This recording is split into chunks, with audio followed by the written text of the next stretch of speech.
Hate it or not, firefighting is a brother and sisterhood, and it always hurts when a family member is lost.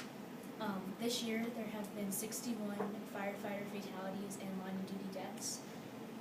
The past year, there was 83, and those statistics came from FEMA's website. The National Fallen Firefighters Foundation is a service that does a memorial service every October, and it's actually this weekend in Emmitsburg at the National Fallen Firefighters Memorial, and that is at the National Firefighters Academy, which is in Emmitsburg. This year's event, they always honor the firefighters from the previous year, so they'll be honoring the firefighters from 2011. This is the book from 2010, so it's the firefighters from 2011, and these are the faces of the firefighters that have fallen.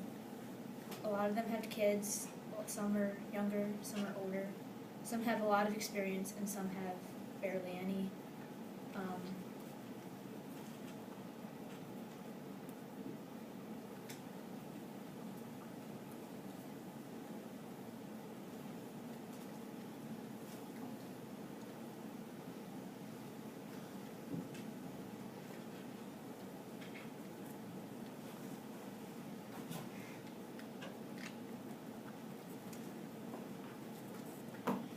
NFPA is the National Fire Protection Agency. Their mission statement is to set codes and regulations to prevent the burden of fire and other hazards of life. Some of their codes and protocols are on fire attack, the protective gear, and opinions on the NFPA. One of my instructors that I've had several times firmly believes that NFPA is reactive and not proactive, because a lot of times they don't set standards until something has happened to a firefighter in a bad situation. Some causes of firefighter fatalities and line of duty deaths are on the way, a personal vehicle to the firehouse or to the scene, or apparatus wrecks, which is our fire company's rescue is like $1 million. It's a lot of equipment to be running, and it takes a lot to fix it. On scene, there's lack of training. People get put in bad situations and don't know how to handle them, or they have stress-related heart conditions, and they tend to have heart attacks. A lot of volunteer firefighters aren't pushed like the paid volunteers to be, or the volunteer firefighters to be fit and healthy. Like, volunteer firefighters don't have to go through fitness, physicals, and stuff like the paid firefighters do. Recent changes to firefighter fatalities. If you're on call and 24 hours later you have a heart attack, if they can trace it back to that call, then they can now classify that as a line of duty death or firefighter fatality.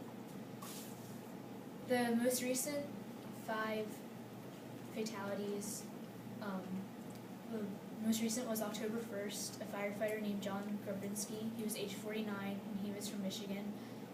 He was a part-time paid firefighter, and he had a training one day, and the next day he went to his second job, and they found him in the parking lot next to his car, and it was too late, and he had a heart attack, and they did that to his training that he had previously. September 17th, Justin Townsend, he was 17, he was a junior firefighter, and he was from Delaware, and he wrecked on his way to the fire call. September 17th, Chris Seeley of Washington, he was a senior firefighter on scene of the Washington Complex fire that was on the news recently. I don't know if anyone heard that. And he was with the Wildland Services. On September 7th, Stephen Henry, he was 52. He was also the he was the captain of the fire police. And he had a heart attack the next day, and he was from Columbia, Pennsylvania. I believe that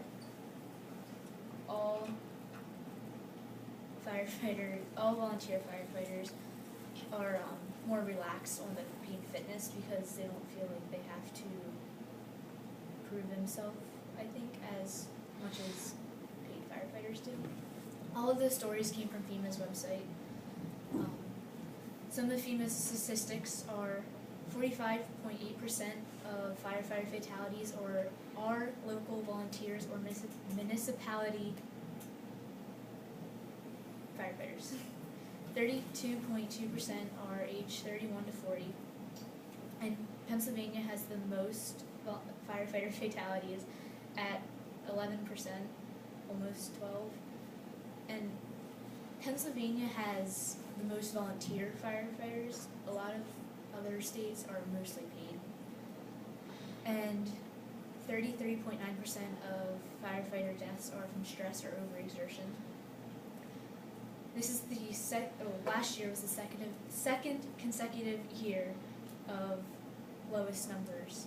So each year they're getting lower and lower, which is great because gear and fire protective clothing has become more efficient and people can do more in it, which is also a bad thing because the people are going further and don't realize how close the fire is or how hot it is, and then their face mask, the face piece, fails, and it's a bad day.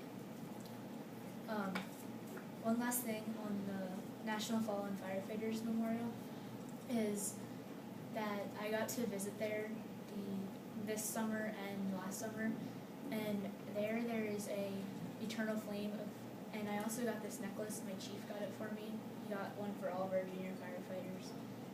That means something to me because it's from my fire company. If you can't see, it's a fire